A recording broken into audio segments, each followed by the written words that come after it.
Hello everybody, Mrs. Kipp from Syracuse Academy of Science and Citizenship back again with another lesson from A New Nation, American Independence. So far, we have learned about the New World. Last time we learned about the Boston Tea Party. We learned about the Loyalists and the Patriots. The Loyalists wanted to stay loyal to the king, and they were willing to pay his taxes, while the Patriots were not willing to pay the king's taxes. And they had the Boston Tea Party, where they dumped tea into Boston Harbor. The king's furious. The colonies decide to get together and write the king a letter saying, hey, we don't want to pay these taxes anymore. And that didn't really solve the problem because the Loyalists still wanted to remain loyal to the king and the Patriots wanted to rule themselves. So, now we have a problem. And today, our lesson is called The Shot Heard Around the World. That sounds very serious. Let's get a little background here. We'll go over our objectives for today, and then we will hear what this shot heard around the world was. All right, so many of the people who lived in the colonies originally came from Great Britain. There were 13 separate colonies or places along the coast of North America where the British settled. The people governing and controlling the colonies, however, still lived in Great Britain. There's our problem. So, our objectives for today are to describe how the 13 colonies in America evolved from dependence on Great Britain to independence as a nation, explain the significance of Paul Revere's ride, identify 1 if by land and 2 if by sea, identify Minutemen, Redcoats, and the shot heard around the world. Let's go.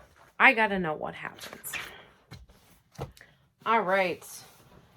And here is our first picture for today. After the Boston Tea Party, King George sent thousands of British soldiers to Boston to make sure the colonists obeyed the king's orders.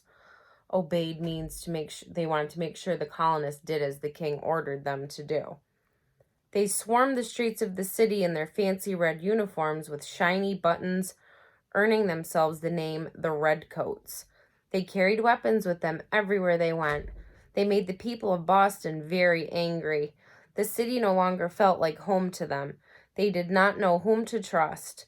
Spies, or people who secretly kept watch on other people to try to figure out what they were up to, spread out all over the city.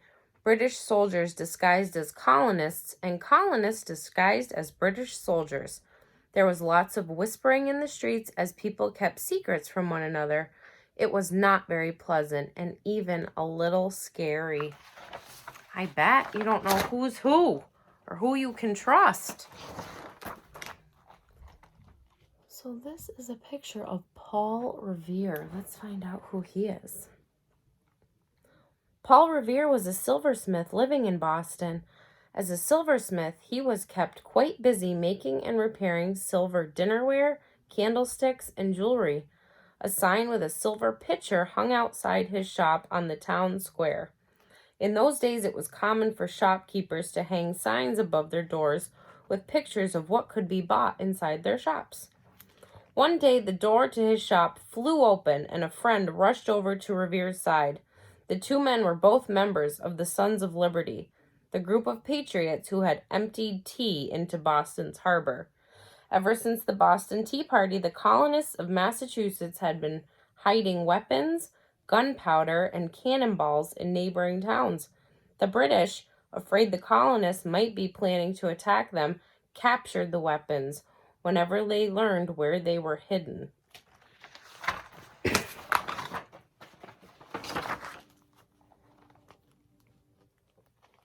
Now, as the two men huddled together in the back of Revere's shop, His friend whispered that the British were planning to raid the colonists' storehouse of weapons in the town of Concord. The British were to travel that night, he said, but nobody knew whether they would march there by land or choose the shorter route and sail on a boat by sea. The Patriots knew they must somehow warn the militia in Concord that the British were coming by sea. A militia is an army of ordinary people, not trained soldiers. Revere spied on the British to discover the soldiers' plans. Then he arranged for a signal to be given, a secret code. His friend was to climb up the bell tower to the Old North Church, light one lantern, and hang it in the belfry or bell tower if the British were traveling on foot by land. Revere told his friend, but if they are traveling on a boat by sea, hang 2 lanterns. So that's like their secret code to warn people how the British are coming. 1 lantern if they're coming on foot by land, or 2 lanterns if they're coming by boat over the sea. Oh, I see the lights. Excuse me. As he galloped through towns along the way, Revere shouted to the colonists in their beds, "The Redcoats are coming! The Redcoats are coming!" All around him, shutters were thrown open as people began waking in the middle of the night.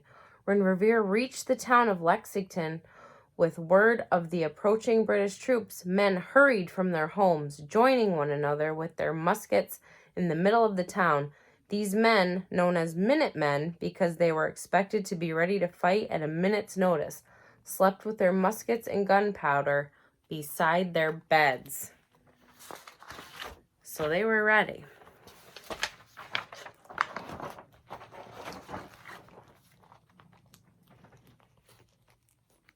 At dawn, the British reached Lexington. The Minutemen were farmers and shopkeepers, volunteers for the country.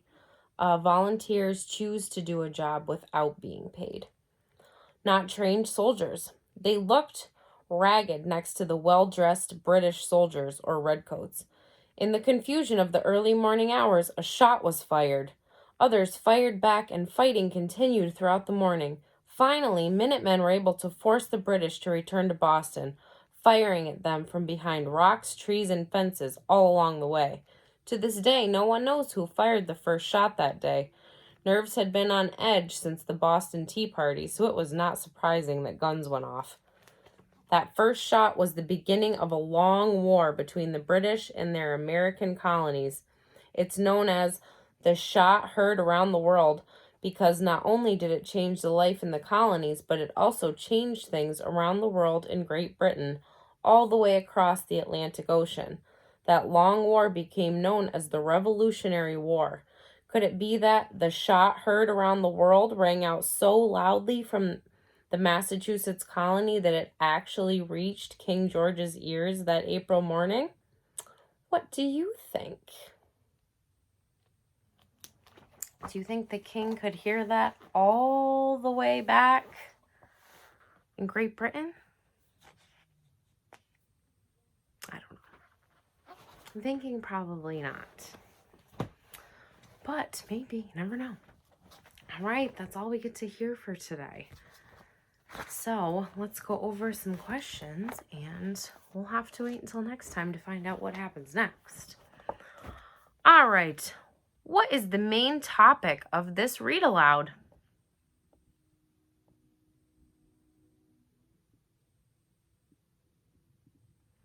Paul Revere helped the Minutemen get ready to fight the British, and the Revolutionary War started with the battle at Lexington. How did Paul Revere help the colonists? Remember, they were whispering, they had a plan. So how did Paul Revere help the colonists? He warned the colonists that the Redcoats were coming. Remember, light 1 lantern to signal if they're coming by land, and 2 if they're coming by sea. Why do you think Paul Revere was willing to do this?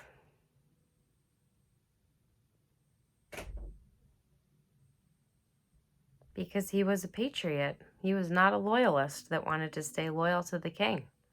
He wanted his independence. All right, what does the well-known phrase, one if by land and two if by sea mean? I just told you. It refers to the signal for Paul Revere. One lantern meant the Redcoats were coming by land, and two meant that they were coming by sea in boats. Who were the Redcoats?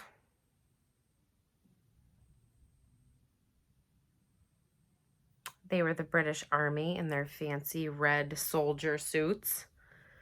And who were the Minutemen?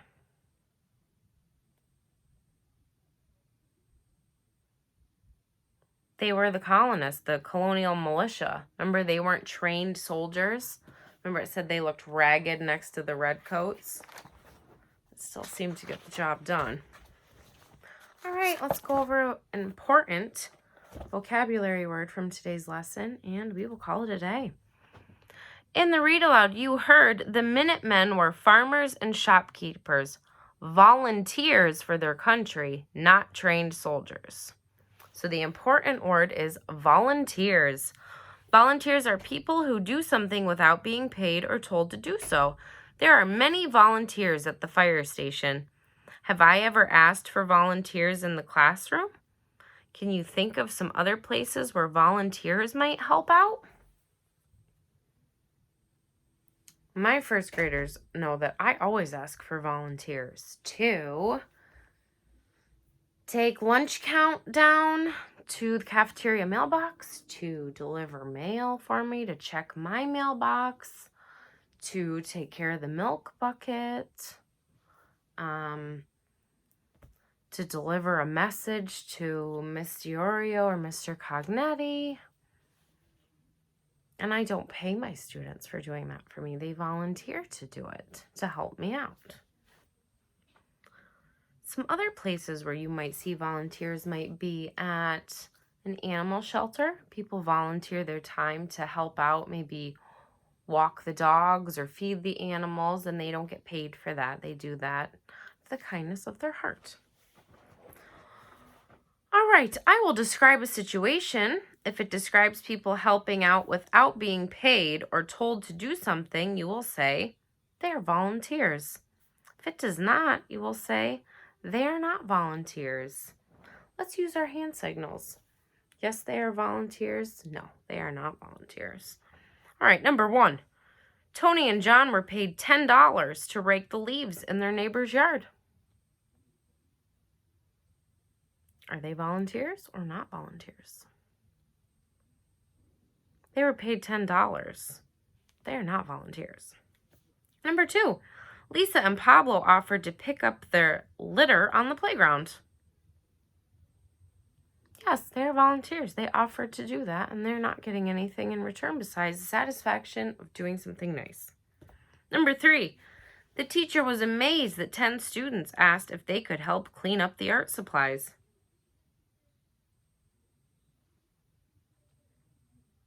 Yes, they are volunteers. Number 4, Maria and Hannah were paid $5 to babysit their little brother. No, they are not volunteers. They are being paid. Number 5, Jeff and Layla asked if they could take their grandparents' dog for a walk. Yes, they are volunteers. Right, that's it for today. Next time, we are going to hear about declaring independence. What do you think? Who do you think is declaring independence, and who are they declaring independence from? Think about it, and we will learn about that next time. All right, have a great night. I'll see you next time. I miss you guys. Bye.